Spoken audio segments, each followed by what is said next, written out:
I'm joined on the phone right now, the guitarist for Crosses. This is Shaun. How you doing, man? I'm doing good, man. How are you? Doing great, man. Doing great. First of all, I got to ask you why the name Crosses? Where did the name come from? It's just a name, really. I mean, nothing too crazy about it. It doesn't really mean anything, other than, I designed a logo and just the 3 crosses, and I thought it looked pretty cool. The other guys thought it looked cool too, and there's 3 of us, and right. Just made sense. If you were, say somebody that has never heard Crosses before, what would you tell them your band sounds like? It's like an electronic sort of based rock band, I guess. Right on. But very, very ambient, very cinematic. So you almost feel like you're stoned. I kind of get that. Yeah, that's a good way to feel. I mean, get like you feel a little high when you listen to it. It's good. Just like flashbacks, I'm like, wow, this is really. Well, that's good. That's a good feeling. That's what I like.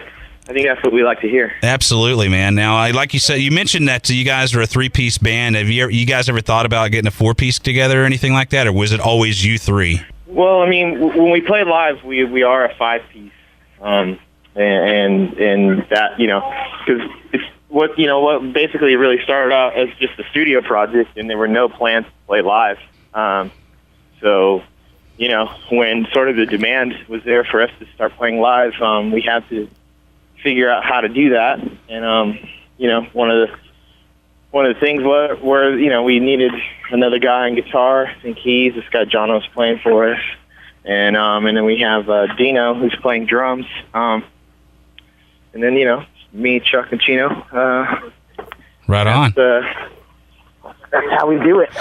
Well, your new self-titled album, it came out in February, and basically it's like because you released 2 EPs, and so you kind of it's like you put them together and then threw in a bunch of other songs to make a full length. Is that kind of the idea behind it there, or was that on purpose? Yeah, or? I mean it was basically like 2. It was 2 EPs that we had released, and then we signed a record deal shortly after that. I mean we really didn't have an interest in signing a record deal, honestly, but something came along that this was really it looked really good. It was really in our favor, and they were like, "Hey, we want to buy the first 2 EPs off you, basically, and we know that you have like a 3rd one coming, so let's put them all together and make a record." And that's just what really made sense.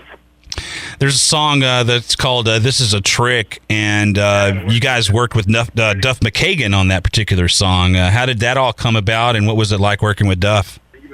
It was cool. I mean, it was kind of like a mutual friend thing, and yeah, man. I mean, great guy, and just like good player, man. It's just kind of I mean, you run across so many people, so it's like sometimes you work with all sorts of different people, and right.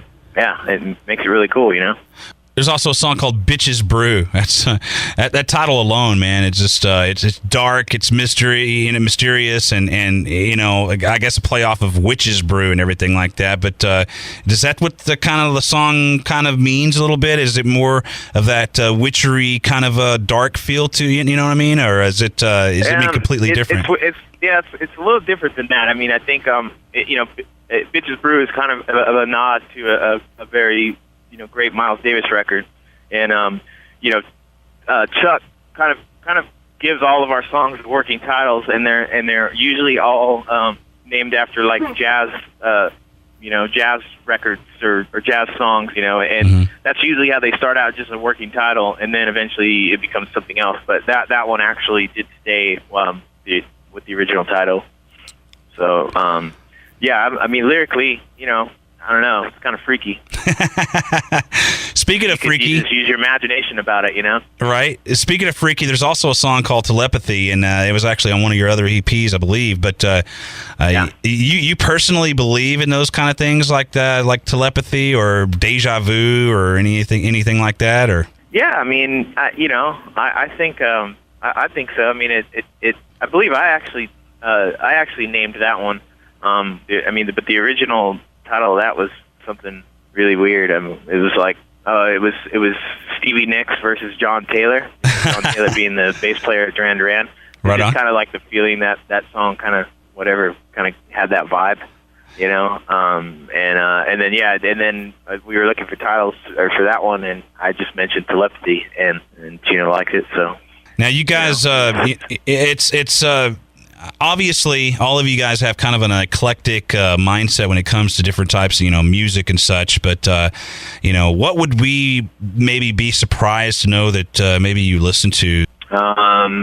Me personally, I mean, yeah. I think we would probably all have a different answer on that, but me personally, I might bump a little One Direction here and there, little Katy Perry, but again, I listen to all kinds of music, so I think there's something to learn with every kind of music, whether you like it or not. Right. I agree with you 100%, except for when it comes to country, I'm not a fan. But what about old country though? Like old classic, country? Man, that the twangy stuff, like some Merle Haggard or Willie Nelson, some old school stuff. Yeah, absolutely. Yeah. Like old Dolly Parton. Yeah, Loretta Lynn. Well, because that's good. Those songs told. Yeah, I don't dig too much on the pop country. Yeah. But I mean, what they call country now. I mean, there's a few songs I like here and there, but yeah, I'm surprised you don't like country, man. You're in Texas. Come on. Well, I like the southern rock, and with the country music these days, it's almost taken that direction. My thing is lyrically, with country music, it's like the old saying: you listen to it backwards, and you get your dog back, your wife back, your car back, and all that kind of stuff. It's just a little bit. Yeah. No, it lyrically it does have a certain rule to it. Yeah. Definitely has a rule to it that you can't really stray from, I guess. Yeah. But the old country, like you were saying, it's just like, I mean, that told a story, man. I mean, Willie Nelson, or Kenny Rogers talking about, gambling and stuff. I mean, it just that was what country music is all about. And I mean, even though I can respect the genre and everything like that, I mean, I've always been a rocker, so I mean, that's just the way that I've always rolled. But I mean, I feel you. I mean, when I was growing up, I had my dad would listen to the classic rock. My mom listened to the bubblegum stuff like, REO Speedwagon. So I got the best of both worlds and everything. I was kind of raised like that. So, I mean, you could see in my personal collection, I might have Journey and Pantera right next to each other. So, same here. Very cool, man. Well, outside of music, man, what do you think you'd be doing if you weren't doing the music thing right now? Man, that's just so hard to really really think about. I don't know. I mean, I've never really thought about it because it's kind of like all I've ever done. Right. I don't know. I'm always fascinated when I watch movies, and I know it's movies, but it's like when somebody's investigating like the crime scene or, stuff, like shit like that. Like I guess if I had another job, it'd be that. I'd try to do that maybe. But that's You watch? You ever watch the show True Detective?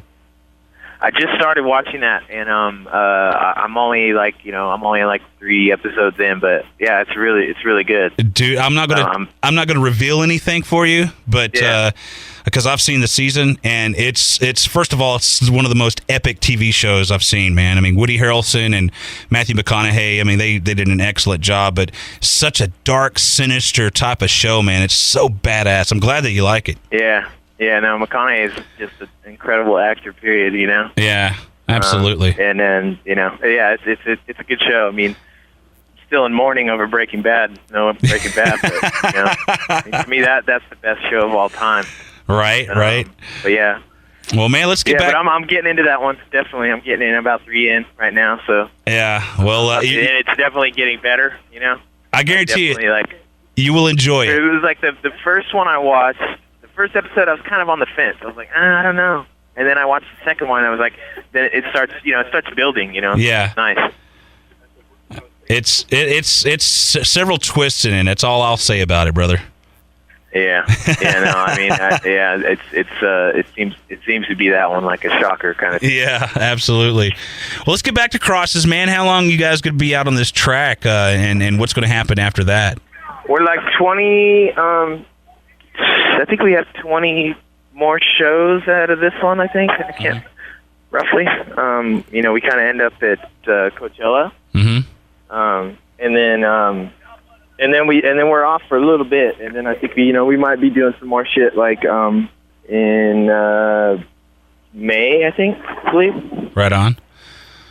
Very cool. Yeah, so, well, kind of tell everybody what to expect whenever they see Crosses on stage. Yeah, I mean it's a very energetic show. The sound system's gonna be just banging, Right. Usually nice and loud, sounds really good. But yeah, it's just a cool. I think it's cool, because I think I think sometimes it's hard. I feel like it's a hard thing to do for a band to mix electronics and real stuff and real instruments, mm-hmm. and sort of, and we worked. I mean, when we first started doing the live show, we weren't that good at it.